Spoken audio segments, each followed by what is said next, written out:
Evangelio de hoy lunes 19 de mayo del 2025. Lectura del Santo Evangelio según San Juan.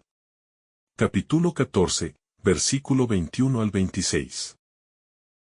En aquel tiempo, dijo Jesús a sus discípulos: El que acepta mis mandamientos y los guarda, ese me ama. Al que me ama será amado mi Padre. Y yo también lo amaré y me manifestaré a él. Le dijo Judas, no el Iscariote: Señor, ¿qué ha sucedido para que te reveles a nosotros y no al mundo? Respondió Jesús y le dijo: El que me ama guardará mi palabra. Y mi Padre lo amará. Y vendremos a él y haremos morada en él. El que no me ama no guardará mis palabras. Y la palabra que estáis oyendo no es mía, sino del Padre que me envió. Os he hablado de esto ahora que estoy a vuestro lado. Pero el Paráclito, el Espíritu Santo, que enviará el Padre en mi nombre, será quien os lo enseñe todo, y os vaya recordando todo lo que os he dicho. Palabra del Señor. Gloria a ti, Señor Jesús. Cuando Jesús pronuncia estas palabras, lo hace en el contexto de su despedida. En ese momento íntimo en el que ya sabe que su hora está cerca, y que lo que diga será recordado por sus discípulos con un peso especial, con el eco solemne de quien sabe que está sembrando para después de su partida. Por eso, cada palabra tiene la densidad de lo definitivo. Y cuando afirma que el que acepta mis mandamientos y los guarda, ese me ama, no está dando una definición intelectual del amor, sino una descripción concreta de cómo se manifiesta el verdadero amor en la vida cotidiana de quien le sigue. Porque no basta con decir que se ama a Jesús. Es necesario encarnar ese amor en obras, en fidelidad, en obediencia amorosa, en entrega silenciosa. El Señor no se dirige a las multitudes en este pasaje, sino a sus amigos, a los que ha elegido, a los que ha acompañado, a los que ha enseñado con paciencia y ternura.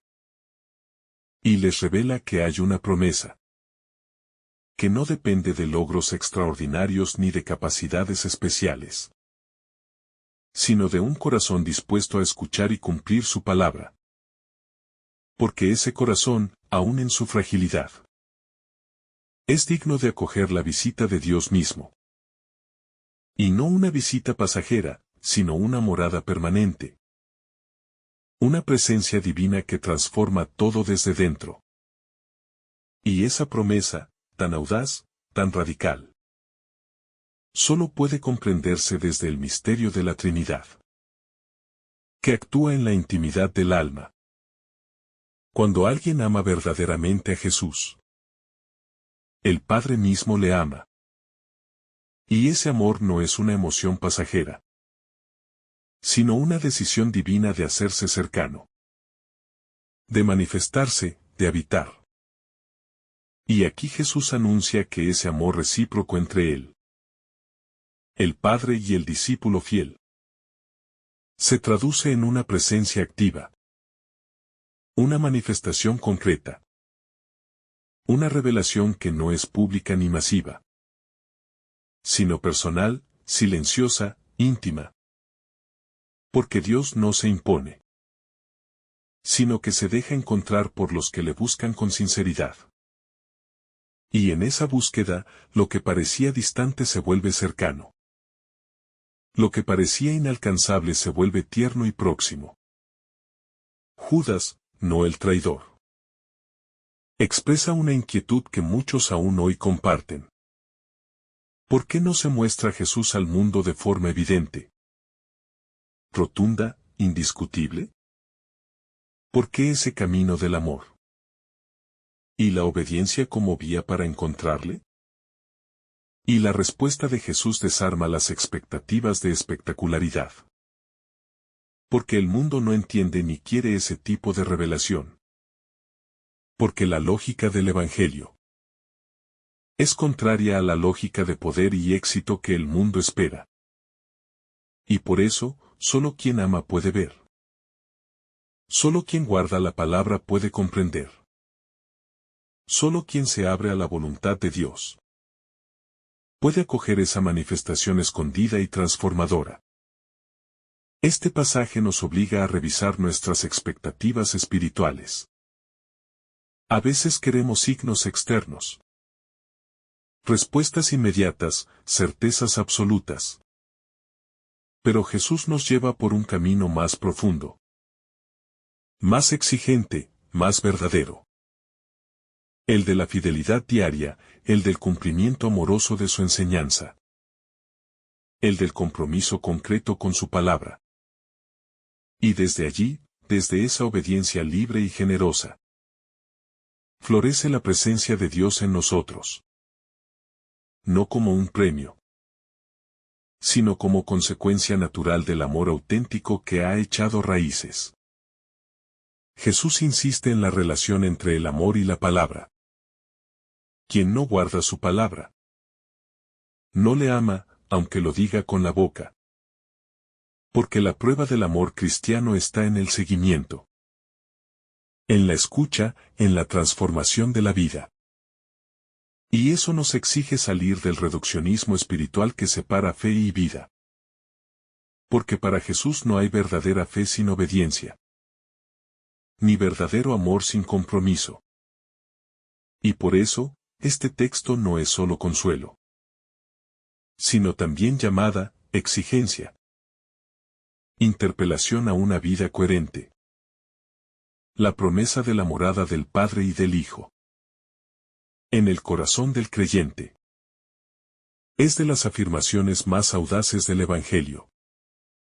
No se trata solo de que Dios nos acompañe, sino de que habite en nosotros.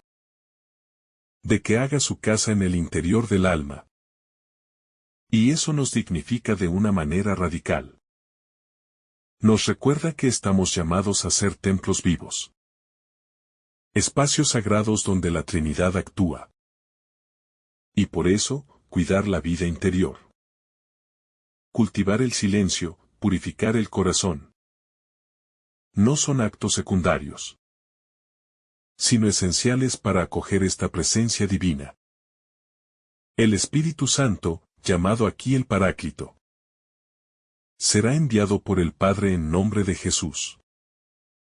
Y su misión es enseñar y recordar, es decir, actualizar la enseñanza de Cristo. Y grabarla en lo más profundo del alma. No como teoría, sino como sabiduría viva. Como luz en medio de la oscuridad. Como guía en medio de la confusión.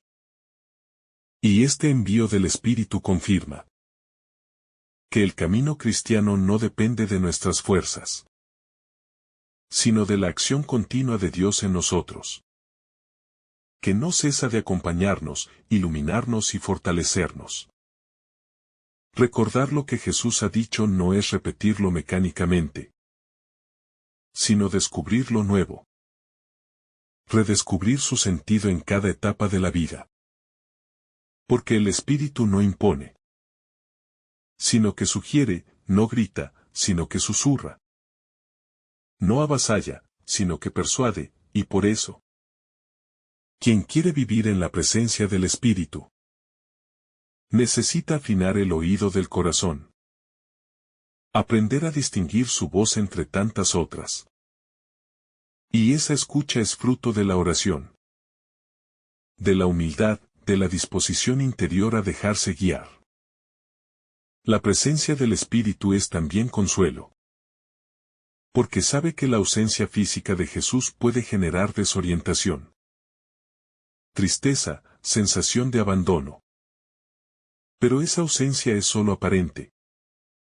Porque el Espíritu hace presente al resucitado de un modo más profundo, más universal, más íntimo, y en cada Eucaristía. En cada oración sincera, en cada acto de amor. Esa presencia se renueva, se actualiza. Se hace palpable para quien cree. Para quien espera, para quien ama. Jesús vincula su enseñanza no a una doctrina abstracta, sino a una relación viva con Él, con el Padre, con el Espíritu, y por eso, no se trata solo de estudiar lo que dijo, sino de vivir con Él, de habitar en su presencia, de dejarse transformar por su palabra.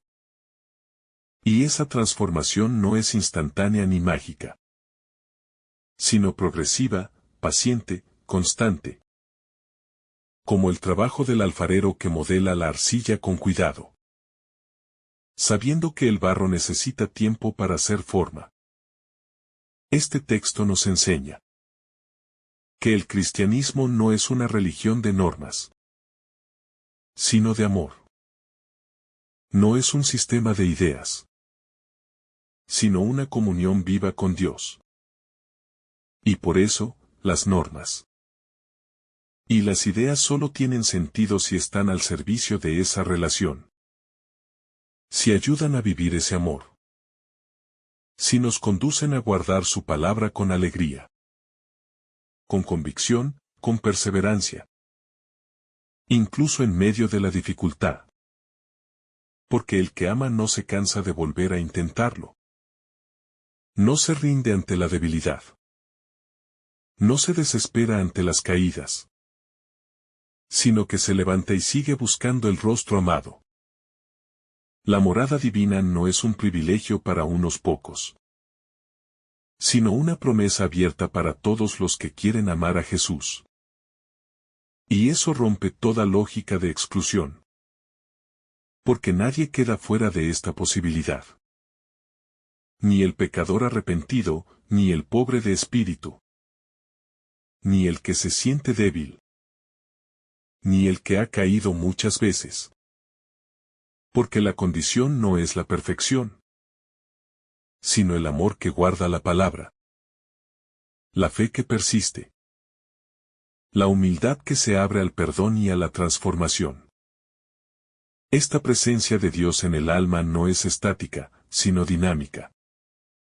Transforma, renueva, purifica, impulsa. Y quien la acoge empieza a pensar como Cristo. A amar como Cristo, a perdonar como Cristo. No por sus propias fuerzas, sino por la acción del Espíritu que actúa en lo escondido. Y eso convierte a cada creyente en un pequeño santuario, donde el mundo puede encontrar una chispa de la luz divina. Una semilla de esperanza, una señal del reino. Este texto nos llama a revisar cómo vivimos nuestra relación con la palabra. ¿La escuchamos superficialmente o la acogemos con hondura? ¿La memorizamos o la dejamos entrar hasta transformarnos? ¿La cumplimos cuando nos conviene? ¿O la guardamos incluso cuando cuesta? Porque allí se mide la autenticidad de nuestro amor. Y allí se decide si esa promesa de la presencia divina se hace carne en nuestra historia, o se queda en una posibilidad no realizada. El amor verdadero no busca recompensas, pero recibe como regalo lo más grande: la comunión con Dios. Y esa comunión es fuente de paz, de gozo, de sentido, de fuerza para amar a los demás. Y quien la ha experimentado ya no necesita pruebas, porque sabe que Dios habita en él. Aunque todo afuera parezca oscuro. Aunque las pruebas sean muchas. Aunque el mundo no comprenda. Porque la fe le ha dado una certeza más firme que las evidencias visibles. Esta página del Evangelio es también una profecía. Anuncia lo que vendrá. Lo que se cumplirá después de la resurrección. Lo que vivirá la Iglesia con la venida del Espíritu en Pentecostés. Y lo que cada cristiano puede vivir si se abre a ese mismo Espíritu. Porque la historia de la salvación no se repite. pero se actualiza en cada vida. En cada alma que decide amar y guardar la palabra. Finalmente, esta enseñanza de Jesús es una invitación a la confianza. No estamos solos, no estamos perdidos. No estamos abandonados, porque el Padre nos ama. El Hijo nos salva. El Espíritu nos enseña y habita en nosotros. Y eso basta para vivir con esperanza. Para luchar con alegría. Para perseverar con fidelidad. Sabiendo que Dios está con nosotros. Dentro de nosotros, y que su presencia lo cambia todo. Que el Señor te bendiga abundantemente en este día. En el nombre del Padre, del Hijo, y del Espíritu Santo. Amén. Si esta reflexión te ha gustado, recuerda dar like, dejarnos tu intención en los comentarios y activar la campana de notificaciones. Para que todos los días recibas estos mensajes. Te saluda tu hermano Joe deseándote un día lleno de bendiciones.